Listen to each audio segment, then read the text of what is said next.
हम कितने निर्धन हो चुके हैं, हम कितना अपना सतर गिरा चुके हैं, ये आप अपना आप ही तुलना कर सकते हो, निर्णय ले सकते हो। आपको यहां आने से कितने पुण्य हो रहे हैं, आपके कितने पाप छूट चुके हैं। बीड़ी शराब मांस तंबाकू सबसे पहले छुड़वाया जाता है, जो घोर पाप का कारण है। दूसरे आपको कहा जाता है किसी की सुई भी नहीं चुरानी है, किसी से रिश्वत नहीं लेनी है, ब्याज तक नहीं लेना है। ब्याज लेने वालों के नाश हुए देखे हमने, सर्वनाश हुआ देखा उनका। बिरान माटी टक्कर मार मार कर मरे, वो पागल होकर के मरे हैं। हमारे आंखों के सामने ऐसी स्थिति देखी उन लोगों की जो ब्याज लेते थे और बहुत महंगा लेते थे। आज से 50-40 वर्ष पहले 5 रुपए सैकड़ा ब्याज। हे भगवान, आज भी नहीं है 5 रुपए सैकड़ा, किसी बैंक में भी नहीं आज तक। और फिर उस व्यक्ति की क्या दुर्गति हुई हमने आंखों देखा था। पागल हो गया, टक्कर मारा, अपनी टट्टी ने अपने मुंह पर मारा, कुआं खा ले, बुढ़ापे में बुरा हाल होकर मरा वो। तो परमात्मा यह कहते हैं कि ब्याज भी नहीं लेना हमने। इन ओछे हथकंडों से हम धनी नहीं बन सकते। धनी बनेंगे परमात्मा की रजा से। परमात्मा आपको इतना धन दे देगा आप सोच नहीं सकते। और कैसे दे देगा ये भी आप नहीं सोच सकते। कब देगा? जब आपकी नीत साबित हो जाएगी, आप में कोई दोष नहीं देखेगा, केवल उस परमात्मा से ही आपकी याचना होगी, अन्य किसी देव में आपकी आस्था नहीं रहेगी। फिर आपके घर में बरकत, आपके ऊपर आने वाली आपत्तियों को ऊपर जिन दुखों ने आपको यहां आने के लिए विवश कर दिया, तो आपके लिए वो दुख वरदान बन गए हैं। परमात्मा कहते हैं सुख के माथे पत्थर पड़ो, सुख के माथे सिला पड़ो, जो नाम हृदय से जाए, बलिहारी उस दुख के जो पल पल नाम रटाए। अब जो पुरानियां सुखी हो गए, उनका इतना बुरा हाल हो रहा था, अब उनको नियम बताए जाते हैं। बीड़ी शराब मांस तंबाकू सुल्फा भांग ना पीना, ना किसी को पिलाना, क्योंकि जैसे कोई चोरी चोर करता है उसमें कोई सहयोग देता है तो वो भी दोषी है, अपराधी है। ऐसे ही न तो आपने किसी को बीड़ी सिगरेट शराब तंबाकू लाके देनी है, ऐसे उठाकर भी साथ रखी और कोई कहे देखा ये देना मुझे बीड़ी रखी है, हाथ नहीं लगाना। आप जहर ने आप खाओ सो गए, आपने वो उठा के भी नहीं देनी है। बीड़ी सिगरेट लगाने के लिए माचिस की तिल्ली भी नहीं देनी है, वो भी दोष रखेगा। तो हमारे सब भक्तों ने ये सब नियम स्वीकार कर लिए और पूजा कोई नहीं करनी। जो ये दास बताएगा वो वेदों और गीता और पुराणों के आधार पर होगी, वही करनी है, तो उससे आपको लाभ होगा, अन्यथा कतई नहीं होगा। अब कल आपने सुना था तिल भर मछली खा के परमेश्वर कहते हैं और लाख गऊ दे दान। एक गऊ, लागड़ गऊ, दूध वाली गऊ दान देने का बहुत पुण्य लिखा पुराणों में। कहते हैं तिल भर मच्छी यानी मांस खा के एक तिल जितना और लाख गऊ दे दान, उससे भी कोई लाभ नहीं होगा तो भी नरक निदान है। ओहो। तो इसी प्रकार परमात्मा कहते हैं जरा सा भी तंबाकू खा लिया इस नाम लेने के बाद, और बीड़ी सिगरेट पी ली या पान खा लिया जिसमें नशा होता है, तो उसी दिन तेरा भक्ति नष्ट हो जाएगी, ये नाम नहीं रहेगा। अब समझदार व्यक्ति नहीं गलती करेगा। जैसे माता गर्भ को रख यतन बना और ठेस लगे तो छन्न हो तेरी, ऐसे भक्ति जा। किसी बहन को 5, 7, 10 वर्ष में कोई गर्भ रहा हो, फिर वो रात में भी दुखी रहती है, चिंतित रहती है। जब वो करवट लेती है तो भी एकदम उठ के बैठ जाती है, कहीं मेरे बच्चे पर दबाव तो नहीं पड़ गया और ये खराब तो ना हो गया है, भगवान मेरा गर्भ खराब ना हो जाए। तो वो फिर उसको प्रफुल्लित कर लेती है, फिर वो बालक, वो लाल उसको प्राप्त होता है। ऐसे ही ये भक्ति है, इसको इतने जतन से रखना पड़ेगा आपने, यदि परमात्मा चाहते हो ना, यह आने की कोई आवश्यकता नहीं, क्यों डले ढो खाम का। और आज देखना कुछ दिनों के अंदर ये समाज सुधरेगा, आपकी हर इच्छा परमात्मा पूरी करेगा, घर का दुख मिटेगा, शरीर का कष्ट मिटेगा, जो लाखों रुपए से बिना मिटना था। तो फिर आपको कितनी शांति और कितनी खुशी होगी और कितनी उमंग से आप आओगे।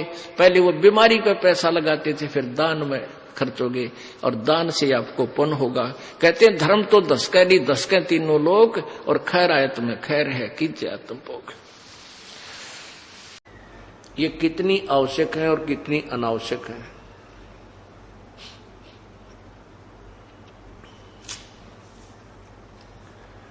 और सत्संग के वचनों को सुनकर ये प्राणी फिर अपना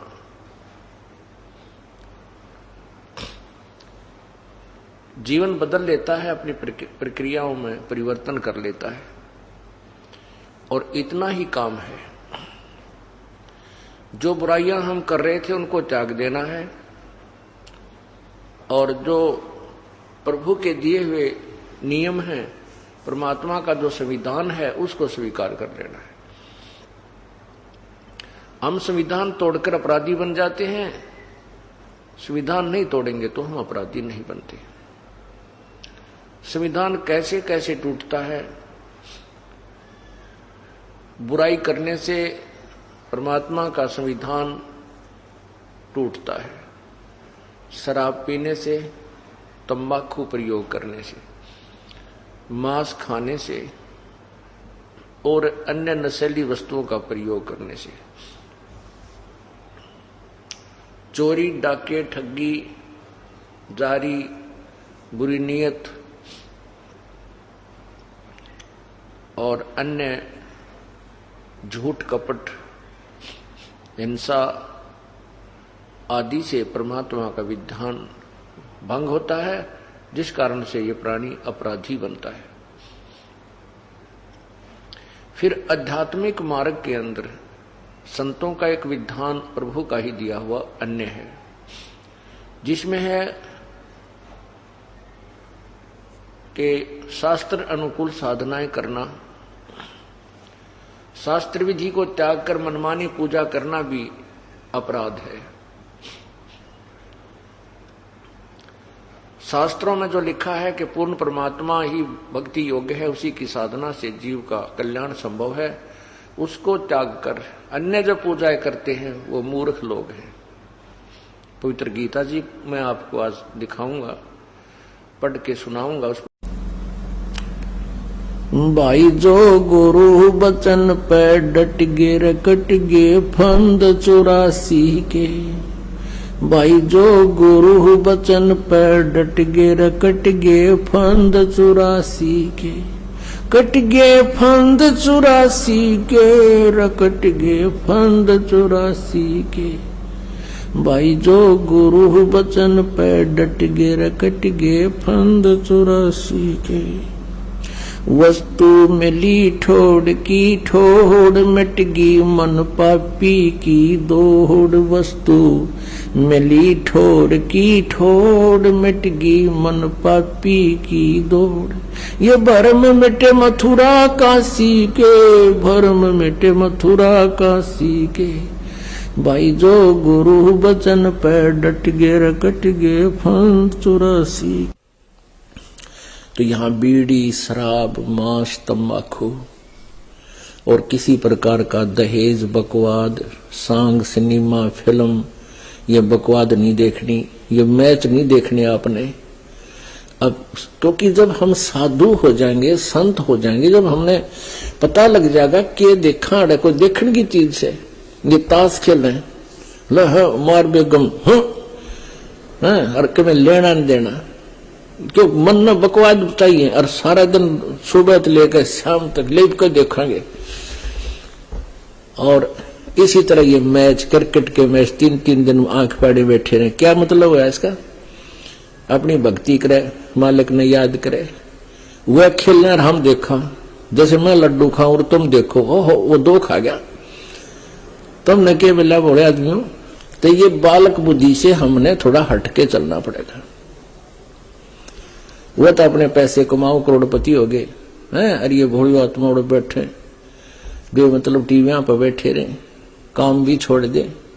तो ये सारी बीमारी इस आधुनिक उपकरण का दुरुपयोग से होगी। ये फिल्म बकवाद गढ़ दी सारी उल्टे सुलटे हैं। किसी ब्याह दिखाओ लड़की का एडवर्टाइजमेंट करो न, घोड़ा पर बाजों पर डीजे, वह बीमारी सारे समाज में ठोक दी। और हम इससे उल्टा हटाएंगे। भक्ति तभी से रखना, अगर आपने जूते ही रखने हैं तो चाम के नहीं रखना, क्योंकि ये पशुओं को बेरहमी से मारा जाता है और उनसे काट कर ये चाम तैयार किया जाता है। पहले पुराने समय में जो चर्मकार यानी चमार जो जूते बनाते थे, वो जीवित पशु को नहीं मारते थे। पशु मर जाते थे, उनकी खाल उतार करके अपनी मेहनत से उसको फिर जूता बनाने योग्य तैयार कर लेते थे। अब वर्तमान की तरह एक एक व्यक्ति 6-6 जोड़ी जूते नहीं रखता था। एक जूता जोड़ी, वह भी कति टूट ले, लित्र बन ले, उसके फिर थेगड़ी लवाए जाते थे और पहनते रहते थे। अब वर्तमान में तो बहुत जुल्म हो रहा है। भैंसों को, काटड़ों को, गौओं को बढ़िया चाम बनाने के लिए एक ऐसा केमिकल प्रयोग करते हैं, जीवित को भूखा रखते हैं, प्यासा रखते हैं, ताकि वो मांस समाप्त होकर के और चाम में समा जावे। और उसके जीवित के ऊपर ही फिर कहते हैं बहुत जबरदस्त गर्म पानी डाल देते हैं, वो फूल जावे और वो पशु बहुत बुरी तरह चिल्ला रहा होता है। फिर उनको काट दिया जाता गर्दन से और फिर वो बढ़िया जूते बनाए जाते हैं। तो पुण्यात्मा, जिस दिन से इस दास को ये ज्ञान हुआ है, चाम के जूते, चाम की बेल्ट उसी दिन से त्याग दी थी। ऐसे ही आप जी को चाहिए कि चाम प्रयोग ही करना बंद कर दो, फिर अपने आप इन जीवों की हिंसा बंद हो जाएगी। मांस खाना बंद कर दो, अपने आप सुधार होना शुरू हो जाएगा। ये बातें कहन सुन से नहीं, ये किसी तरीके से इनका अंत किया जा सकता है। आजकल और अन्य बहुत अच्छे ट्रैक्शन वगैरह के जूते आते हैं, उनको पहन लीजिए। और जैसे मिलिट्री वगैरह में है, वो सरकारी मामला है, गवर्नमेंट का है, वहां आपको दोष नहीं है वो कैसे जूते पहनने को दे। प्राइवेट फिर आप वो नहीं पहनोगे, केवल ड्यूटी के समय वो पहन सकते हो, उसके बाद अपना दूसरे सिंपल चप्पल पहन लो, चाहे हवाई चप्पल, ये भी बढ़िया है। हमने अपने पापों के जो सोर्स हैं उनको खत्म करना है और जो पुण्य के सोर्स हैं उनको बढ़ाना है। परमात्मा कहते हैं, जा दिन सतगुरु भेटियो वो दिन लेखे जान, बाकी समय गंवा दिया बिना गुरु के नाम। परमात्मा बताते हैं कि जिस दिन आप जी को पूर्ण संत से उपदेश प्राप्त हुआ, आपका वो जन्म दिन है, वो आपका हैप्पी बर्थडे है। बाकी जो हम पहले लोक वेद के आधार से बर्थडे मनाया करते थे, वो हमने अब नहीं मनाना।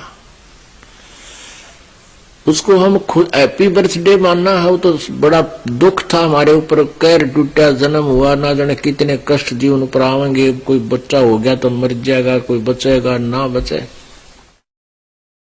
कोई बीमारियां, 100 प्रकार की समस्याएं, दिन रात धक्के खाने। वो कौन सा जन्म था, वो कौन सा हैप्पी बर्थडे था? वो तो ब्रांड मार्टी डे था और उस नाम हैप्पी बर्थडे मनाया करते। अब जिस दिन आप जी को उपदेश मिला वो नोट कर ले, आपका वो हैप्पी बर्थडे है। और 100 याद रखे भगवान कैसे प्राप्त हुआ वो दिन, जिस दिन आपकी शरण मिली मालिक। तो आज वो ये दिन जो है अमावस्या वाला, फाल्गुन के अमावस्या वाला दिन, ये वो हैप्पी डे है जो जिस दिन इस दास का उद्धार हुआ। गुरुदेव जी ने उपदेश बख्शीश किया। अब याद आती है उस दिन के महत्व की, आज याद आता उस दिन की महिमा। जे वो ना मिलता वो दिन, ये 17 फरवरी फाल्गुन अमावस्या सन 1988 को इस दास को उपदेश मिला था। आज 23 वर्ष का हो गया ये दास। वैसे शरीर की आयु लगभग 60 वर्ष की होगी, लेकिन असली आयु इस दास की 23 वर्ष है। उससे पहले जो जीवन था वो मनुष्य का नहीं, पशु के तुल्य था। पशु भी वही कर्म करते थे, ये दास भी वही कर्म करता था। और जिस दिन से गुरु मिले हैं, उपदेश मिला है, उस दिन से हमारा जन्म है। हमने मन जीती बनना पड़ेगा। कहे कबीर और सब दुखी एक संत सुखी मन जीती हो। आप मन जीत के न्यू मन जीता जाएगा भगवान के ज्ञान से। जैसे अज्ञानता में अनजान बालक विष पड़ा हो, चाहे कितना ही पड़ा हो, पूरा खा जाएगा। और जब उसको पता चल जाएगा विष का एक कण कण भी कहीं गिरा हो और ये पता हो कि ये विष है, उसको छुआ नहीं का, उसको तो मिट्टी में दबाओगा, नीचे कोई और भी ना खा ले। जैसे किरका जहर का रंग होरी हो, कहो कौन तिस खावे राम रंग होरी हो। अब क्या बताना चाहते कि तुम होरी माने खुशी मना रहे हो और करो खाओ जहर सारा दिन, दूसरों की बुरी सोचो, बुरी नीत रखो, रिश्वत लेते हो, फलान मिलावट करते हो, और तुम होरी मनाने की भी इंतजार कर रहे हो, खुशी भी की आशा करते हो। ये ऐसे आपके घर में होरी यानी खुशी नहीं हो सकती। होरी कैसी होगी? जैसे किरका जहर का रंग होरी हो, किरका माने कण, और कहो कौन तिस खावे राम रंग होरी हो, कि जिसने में पता लगा जहर है फिर कौन खाओगा। और फिर देखियो इस राम रंग परमात्मा की तरफ से आपको कितनी होरी यानी खुशी मिलेंगी। तो फिर हमें ये जहर दिखाई देगा। और 100% वैसे हम किसी का दूसरा कभी लेते हैं, जैसे हम दहेज लेते हैं। अब गरीब आदमी अपनी बेटी को पराई करने के लिए, सामने वाले उस भेड़िए का मुंह बंद करने के लिए चाहे कुछ भी करना पड़े, बेटी पराई करनी है, ऐसी समस्या उसके सामने होती है। और वो विष खा रहा, उसको पता नहीं, और वो दुख पाकर अपना मोस के कहीं से कर्जा उठाकर बेटी पराई करता है। अब हमने ये प्रतिज्ञा करनी है कि ना दहेज लेंगे, ना देंगे, चाहे ब्याह हो चाहे ना हो। और क्यों कैसे ना होगा?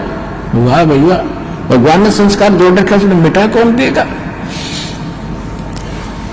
वो तो जबरदस्ती होगा, ना चाहते हुए भी होगा। ये तो हम बकवाद करते हैं, सिर्फ पैसे वालों ने शुरू की थी, मायाधारी मस्करों ने। और मीडियम स्तर के गरीब व्यक्ति तो बेमतलब उस परंपरा में पीछे जाते हैं। तो हमने ये नहीं करना है, क्योंकि ये फिर हमने देना पड़ेगा अगले जन्म में। तो हम ये संस्कार घटाएंगे बढ़ाएंगे नहीं। यदि भक्ति करनी है, नहीं तो वे करो जो तुमने कर रहे हो, तारी मौज है। फिर भक्ति और मोक्ष के इंतजार मत करिए, लेकिन मर्यादा भंग करके चलोगे तो मर्यादा में रहो। आप भी सुखी, आपके बच्चे भी सुखी, आपकी बेटी भी सुखी रहेगी, क्योंकि आप उसको भगवान से जोड़ दो। जब भगवान साथ होगा तो उसकी कमी किस चीज की रह जाएगी? तो नित्य भक्ति सच्चे मन तक करेगी, लगन से रहेगी, मर्यादा में रहेगी, अगले कुल को भी सुधार देगी हमारी बेटी जाकर के। उनको विवश होना पड़ेगा उसकी साधना को और उसकी नेचर को देख करके। तो इसी प्रकार ये प्रचार होगा। अब क्या बताया इसमें कि शब्द महल में सिद्धि 24 और हंस बिछोड़े विश्व बीसा। यह सिद्धि अनजान व्यक्ति का हाथ लागी तो इस जीव को भगवान से दूर करेगी। और जब आप और इस शब्द महल में, इस मंत्र में आप में 24 सिद्धि आ जाएंगी, लेकिन इनका दुरुपयोग शुरू कर दिया तो आपका पंचर हो जाएगा, आपकी पूंजी खत्म हो जाएगी, यहीं रह जाओगे। ना किसी को दुआ दो, ना किसी को बद दुआ दो, ना किसी को आशीर्वाद दो, किसी के सिर पे हाथ ना रखना, आशीर्वाद भरा। वैसे किसी के सिर में कष्ट है, मालिश कर दो खूब, कोई बात नहीं।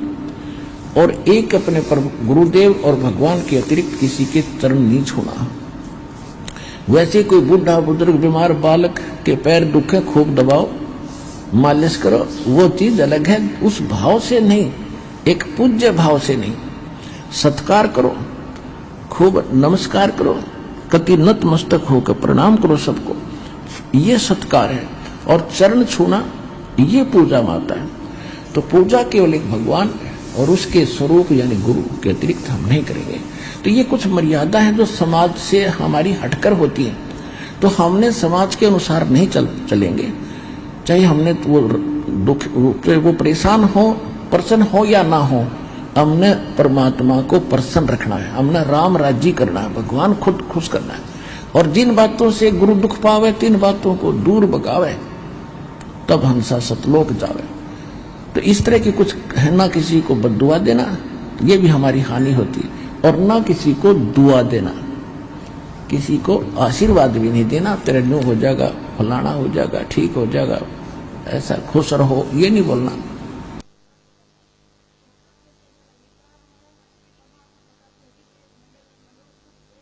नमस्कार करो, प्रणाम करो, नमस्ते बोलो, राम राम कहता कोई राम राम बोल दो। क्योंकि राम क्या है, राम कौन है, उनका राम जो है सो हमारा राम तो वो है कबीर राम। और आजकल एक बीमारी, एक और नई, एक और चल पड़ी काल की व्यवस्था कि गुड मॉर्निंग बोलेंगे, गुड मॉर्निंग, गुड इवनिंग। बता, ये नहीं बोलना हमने, ना गुड इवनिंग कहना, ना गुड मॉर्निंग और ना गुड आफ्टरनून। हम या तो सिंपल कह दो, वो कहता गुड मॉर्निंग, वो कह दो जी मॉर्निंग मॉर्निंग, और या बोल दो गॉड मॉर्निंग, गुड छोड़ के गॉड बोल दो, गॉड मॉर्निंग, गॉड मॉर्निंग। अब उसका मिलता जुलता अक्षर भी हो गया, विराजी हो जाएगा।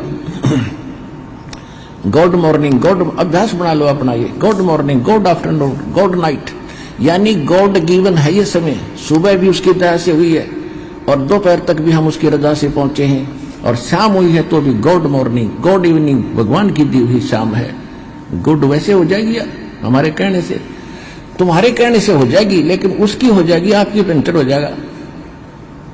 तो इसी गलती ना करियो। जब आप कोई गाड़ी ले रखी कार, और उसमें से आप किसी दूसरे टायर में हवा भर दोगे, ना भाई मेरा भी काम बिगाड़ेगा, देखो सामने वो हवा वहां से भरवा लो जा करके। तो सतलोक आश्रम पर वाला बता दिए उनको कि वहां से भरवा लो, वहां जाकर।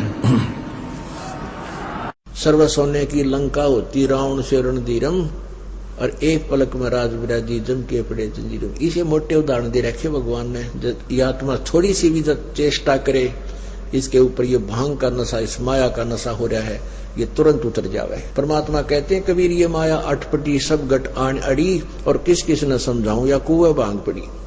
इस काल ने पूरे अपने लोक में या भांग डाल रखी माया की। माया माया चाहिए और कुछ नहीं दिखाई देता, क्योंकि एक दूसरे ने देखा देखी। किसी के पास अच्छा पैसा हो गया, उसने लड़की ब्याई, कर दिया नरा ड्रामा, वो चीज दे दी, फलाना दे दिया, दकड़ी आइटम दे दी। अब गरीब व्यक्ति की बेटी भी वहां देख रही होती है, और वो घर आकर कहती है कि माँ उस लड़की के पिता ने उसको ये कार दे दी, फलाना दे दिया, न्यू दे दिया। अब माता पिता समझ जाते हैं कि बेटी की इच्छा बन गई। तो वो गरीब आदमी उन दुष्टों के कारण, मायाधारियों के कारण फिर दुखी होना पड़ा उसने। वो किसी से कर्जा ले, बेचारा न सोचे बेटी दुखी ना हो जाए, इसकी आत्मा दुख ना पावे। यानी गणा नहीं तो कुछ एक आइटम अवश्य देता है। फिर यह परंपरा बन गई। पहले क्या था, एक साइकिल भी देनी है, अगलियां की 40 तिल देनी है, पछलियां की 25 देनी है। वो किसा कपड़ा घटिया घटिया सा लाकर वो आइटम पूरे करा करते। वो कितना काम आन के कोई ना, वहां से लेकर आगे धर दी, अगला नागे दे दिए, उन और आगे धर दिए। वो गले जाया करते उन ट्रंका में, उन्हें कोई प्रयोग नहीं करा करता। सिर्फ पैसा बर्बाद करने का उद्देश्य था। तो अब हम इस ज्ञान से परिचित हो जाएंगे कि हम इन पाखंडों में नहीं बढ़ेंगे। तो इस माया की चकाचौंध में हम नो दुखी हो गए आधे से ज्यादा, तो अब हम दोबारा सेट हो जाएंगे। परमात्मा क्या बताते हैं, घरता 3.5 हाथ गणाते 3.25 है। और कह कबीर इस अधिक जो चाहे उसको नहीं, ताको नहीं विचार, वो तो नालायक आदमी है। तो इस प्रकार हमने इस शिक्षा से जो ग्रहण किया है, परमात्मा को समझेंगे, हमारा यही उद्देश्य था। तो सदग्रंथों को हम पहचान कर अब परमात्मा को पहचानेंगे। कबीर ये माया अटपटी सब घटा नड़ी, और किस किस ने समझाऊं या कुआ बांध पड़ी। अब जैसे इस दास ने आपसे प्रार्थना की बार बार कि भाई आज हम इस गलत परंपराओं को भी ठीक करना चाहते हैं, इसमें इस दास का सहयोग दो। भक्ति तो हम करेंगे ही करेंगे। कौन कौन सी परंपराएं हैं, जैसे अभी एक तो रक्षाबंधन, एक ये त्योहार आते हैं, इन पर पटाखे बजाओ, बेगन तारते हैं, निरा प्रदूषण फैला देते हैं, किसी की आंख फूट जाए, किसी का हाथ कट जाए, किसी का छोर माग लागी हो, सारा जल जाए, कितना को बदमपा दे लिया। तो इस तरह की जो हम करते हैं इसको हमने बंद करना है। अब जैसे सिद्धि और कोथली युग के फंड है, विचार करके देखो। पहले जैसी परंपरा शुरू हुई जब कुछ इसका कुछ और रीजन था, जैसे बारात है, इसकी क्या आवश्यकता है। आजकल के नात को ढंग के आदमी रह रहे, घुटी लाओ, बदनामी करे, नंगे खड़े होकर पेशाब करने लग जाओ, उन्होंने बेरा तो कीत खड़ा है, बाण बेटियां शर्म हो रहा है। तो ऐसे फंड में पान क्यों देकर रखा है, अपना सिंपल ब्याह करे। पहले क्या होता था कि जैसे ये बारात ले जाना जरूरी था, क्योंकि बैलगाड़ियां में जाया करते, दूर देश में जाना होता था, और पहले लड़कियों का अभाव था, और एक ब्याह जा करता, 6 खागड़ कुआरे रहा करते। तो पहले न्यों भी होया करता, ग्राम लड़कियां भी खोज लिया करते, जो ब्याह जाती होती, उनके कोई थोड़े बहुत पैसे होते उन्हें भी छीन लेते। तो इसलिए बारात के लोगों को ले जाना आवश्यक था एज ए बॉडीगार्ड इसलिए जाते थे, ताकि अगले वाला भी मिठाई बनाता था, इस लालच में चले जाए, और फिर उनको 1-1 रुपया 1 गिलास, यानी एक ये उनको मेहनताना दिया जाता था। रुपया पहले बहुत महंगा होता था, और आने जाने का किराया, आने जाने का बैलों का, गाड़ियों का खर्च, वो दोनों ही वाहन करते थे, लड़के और लड़की वाला। तो जब थी आवश्यकता, क्योंकि जंगलों में अगर जाना होता था, कोई ठग बदमाश बीच में गड़बड़ी ना करते, अब ऐसी व्यवस्था रही नहीं, तो इसलिए इसको नॉर्मल करना चाहिए हमने। अब दूसरा ये रक्षाबंधन का त्योहार आता है, इसमें ये बहुत गलत त्योहार है, इसको भी हमने सेट करना। जैसे किसी बहन का भाई को ना, और उस दिन वह बहुत रोती है अकेली बैठकर कोने में कि आज मेरा भाई को नहीं, वो किसी मामा के बेटे के बांधेगी या चाचा के लड़के के बांधेगी, फॉर्मेलिटी करेगी, लेकिन अंदर में खुशी कति नहीं हो, चाहे वह किसी के बांध ले। और क्या अर्थ है इसका कि भाई मेरी रक्षा करे, और भाई की रक्षा कौन करेगा। एक बहन बता रही थी कि इसने नाम लिया उस बेटी ने, वैसे तो कई ऐसे उदाहरण हो चुके हैं कि मैं ऐसे रक्षाबंधन पर घर गई, और वहां गई तो इंतजार कर रही थी, भाई आने वाला है। घर पहुंच गई मैं, भाई कहीं बाहर गया था काम बस, आएगा अपने भाई का राखी बांधूंगी। थोड़ी देर में भाई की लाश आई मेरे पास, उसका शव आया, मृत्यु होगी एक्सीडेंट में, अब टक्कर मार कर हो रही है, इकलौता भाई था। अब वो भाई अपनी ही रक्षा नहीं कर सका तो बहन की कैसे कर देगा। तो हम क्यों ना सारे ही अपने परमात्मा का राखी बांधा, जो सबका रक्षक है। तो ये परंपरा व्यर्थ की है, फदड़ भागे जाओ, उधर से उधर जाओ, फिर वही दहेज वाला रौला, राखी बांधने जा, कोई 5,000 दे, कोई 500 दे बेबे को, यानी वो मुंह की तरफ ताके। तो इस तरह जो हम कर्जा बढ़ा रहे हैं एक दूसरे के ऊपर अपना, तो ये भक्ति मार्ग वालों के लिए विशेषकर प्रार्थना है। इस तरह की आडंबरों को हमने समाप्त भी करना है, क्योंकि हमने नहीं अपनाना, कोई ना मानता वो करने वाले करते रहेंगे, उनके लिए हमारा कोई।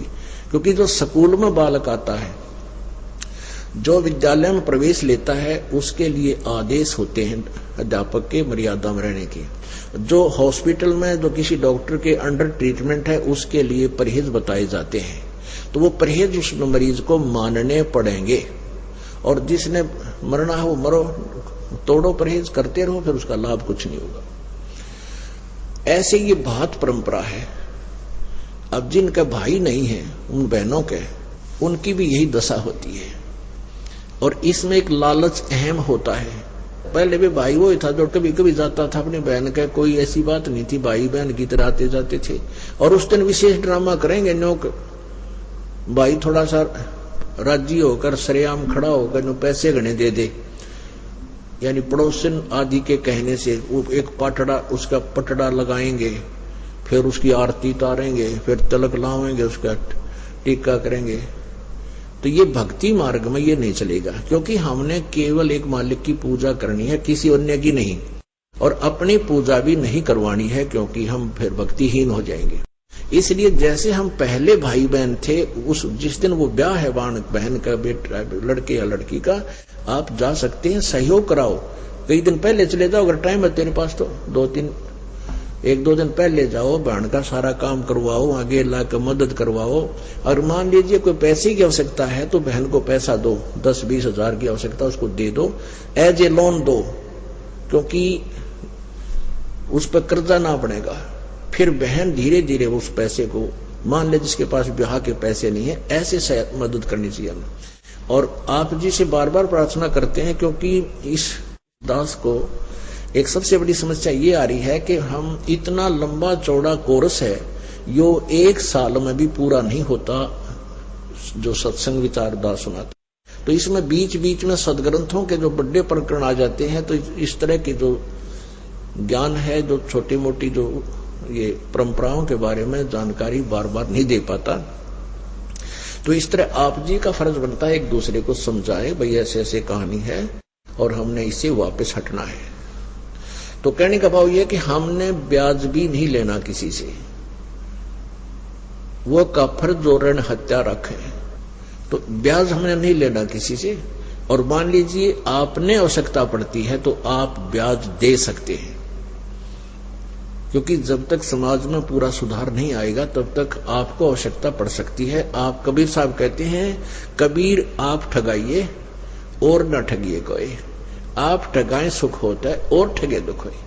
अगर आप किसी से ब्याज के पैसे लोगे आपको हानि होगी, क्योंकि आप अंडर ट्रीटमेंट है। और ये वचन है गुरु जी का, क्योंकि गुरु मर्यादा में गुरु वचन बहुत आवश्यक होता मानना। आपने ब्याज नहीं लेना, आप मदद करना चाहते हो किसी गरीब की, आप वैसे करो, फ्री दे दो कि भाई तेरे पर मेरे पैसे दे देना, और ये एज ए लोन में वैसे दे रहा हूं। मदद करनी चाहिए, ये नहीं सोचना कि ये लालच में तो हम दे देते थे ब्याज पे, आप किसी की मदद नहीं करें, अवश्य करना। आपके पैसे नहीं मर सकते, ये गारंटी देता है दास, चाहे 10 दिन आगे पाछा होंगे। और परमात्मा भी आपका प्रसन्न रहेगा, आपकी मौज कर देगा, आपको इतना संतोष देगा भगवान, क्योंकि परमात्मा जो प्रसन्न हो जाता है इतनी बरकत कर देता है घर में, आप सोच भी नहीं सकते कहां से आ रहा है ये पैसा, कैसे बरकत हो रही है। इसलिए भगवान की तलाश किया करते। और ये तो अच्छे हथकंडे अपना कर हम धनी होना चाहो, तो दुनिया लाग रही है फिर, और कोई धनी हुआ दिखता ना। और इससे आप इतने धनी हो जाओगे आप सोच भी नहीं सकते। तो इस प्रकार हमने इन त्रुटियों से भी बचना है। प्रसंग जो चल रहा है उसी पर आते हैं। अब हम देखा करते थे जब दास गांव गांव में जाकर के पाठ किया करते 3 दिन, पहले दिन चले जाते थे, अगले दिन प्रकाश करते थे, और तीसरे दिन चौथे दिन हम वापस चल पड़ते थे दोपहर को भोग लगा के। तो हमने कई इतने पाठ रखे गए हमारे पास कि जैसे ये होली आती है ना, होली, और फिर अगले दिन वो डंडम डंडा लट्ठम लट्ठा खेल लग रहे हैं, वो फाग, वो भी आता। तो हम सत्संग करने जाते थे, पाठ करने जाते थे, तो हम तो कर रहे होते पाठ, हमारे साथ 5-7 भक्त भी जाते थे, घर के परिवार के सदस्य भी वहां के होते थे। तो बाकी देखा करते, हम तो अपने दरवाजा बंद करके बैठ जाते अंदर कमरे में, बाहर नहीं निकलते थे। और बाहर देखा है उद मस्त आ रहे हैं, देर रंग पर रंगे रंग, किसी का मुंह का गुलेला, बांदर कैसे मुंह करे अंडा सारे लाल लाल है, कोई गायरा में पड़ा है, कोई कीचड़ में, कोई दारू भी रहा दूर है। इतनी बिरान माटी आराम बैठ कर भजन करें, परमात्मा के गुणगान करा। तो उस दौरान जो इस तरह की ये परंपरा चल रही है, अन्य लोग नहीं मान रहे हैं, वो करते रहेंगे, लेकिन आप जी उससे बचो, अपने बच्चों को भी बचावे। उसमें से सारी कुबद सीखता है इंसान। तो इस प्रकार हमने इन परंपराओं से बचना है। ना कोई पटाखे ये बजाते हैं ना, पटाखे बम वगैरह, ये बिल्कुल नहीं बजाने, बच्चों को मना कर देना, गुरुजी का आदेश है, हमारा नाम खंड हो जाएगा। क्योंकि परमात्मा हमें बार बार बताते हैं और संत भी बताते हैं, जो परमात्मा कबीर जी से, परमेश्वर जी से परिचित हुए। और ब्याह शादी के अंदर भी हमने नाचना गाना बिल्कुल नहीं, सिंपल मैरिज करो।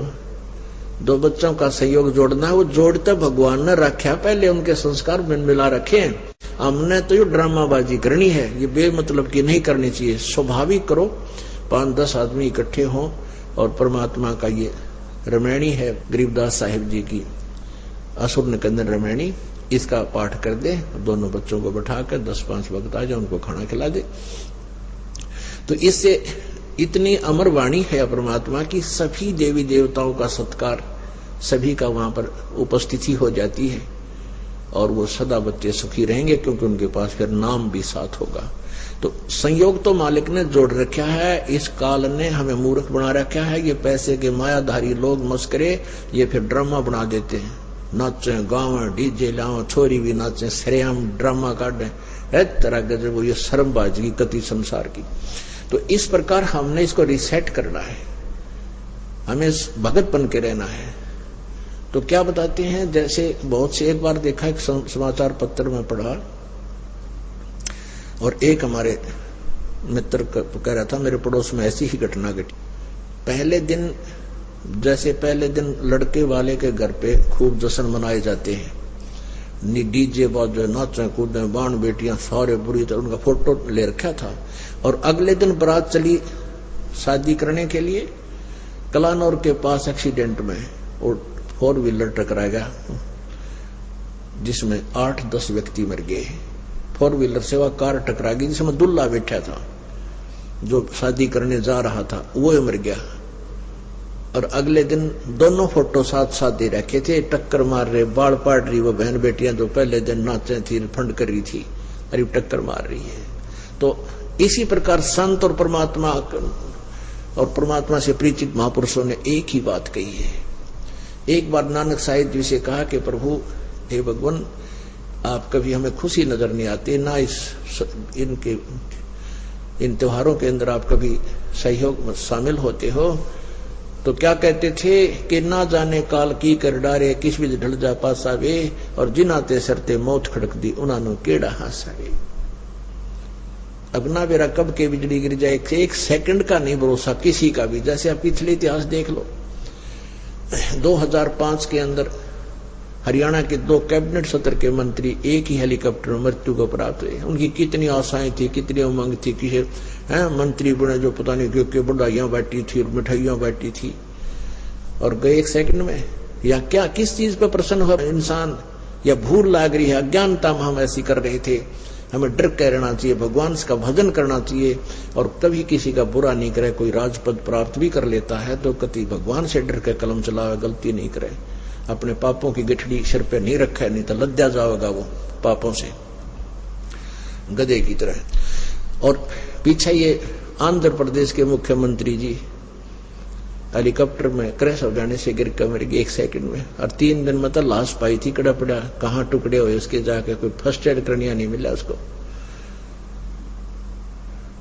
और भी बहुत से प्रमाण हैं, जैसे यहाँ पीछे पेपर में आई थी कि हिसार का एक डॉक्टर, बहुत अच्छा डॉक्टर, आंखों का, काफी प्रॉपर्टी उसके पास, अपने छोटे बेटे की एडमिशन दिलाने के लिए पति पत्नी और वो बेटा बैठे जहां थे, कार लिए जा रहे थे अपनी, एक्सीडेंट में तीनों मर गए।